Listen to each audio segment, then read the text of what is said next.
muli na namang nagsagawa ng mga pag-atake ang Israel sa Gaza kontra sa Palestinian militant group na Hamas matapos ang US brokered ceasefire deal.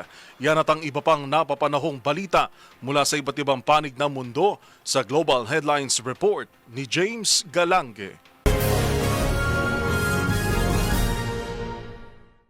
Balita mula sa Gaza, muling naglungsad ng mga pag-atakang Israel at tinamaan ang isang police station na pinapatakbo ng militanteng grupong Hamas kung saan 9 na katao nasawi at 20 naman ang nasugatan. Habang aabot naman sa 13 namatay at 16 masugatan sa isang malaking tent encampment sa bahagi naman ng Khan Yunis. Naganap ang mga insidenteng ito kahapon habang pinapangunahan ng Egypt ang panibagong ceasefire talks sa pagitan ng Israel at Hamas. Kung matatandaan, humupa ng ilang buwan ang labanan sa reyon matapos ang ceasefire deal na inain ng Estados Unidos. Gayunman, wala pa ring napagkakasunduan ng magkabilang panig ukol sa pagtatapos sa sigalot at sa muling pagbangon o rekonstruksyon ng Gaza.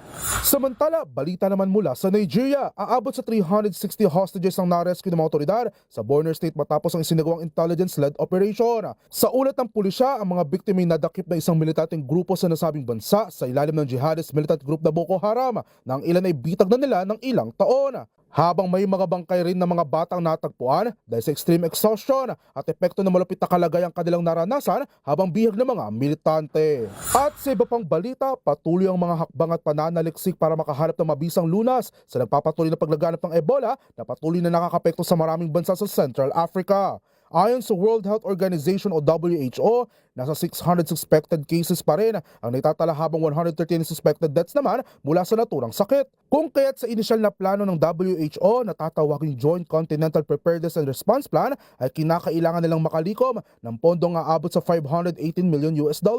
Layunin nito na suportahan ang mga bansang may naitalang kaso ng Ebola upang mapalakas ang kanilang kahandaan, paggamot at mga hakbang sa pagkontrol sa paglaganap at pagluba ng sakit. At yan naman nakalap nating balita mula sa iba't ibang panig ng mundo. Para sa MBC TV Network News, ito si James Galanga ng DZRH TV, una sa Pilipinas, una sa Pilipino.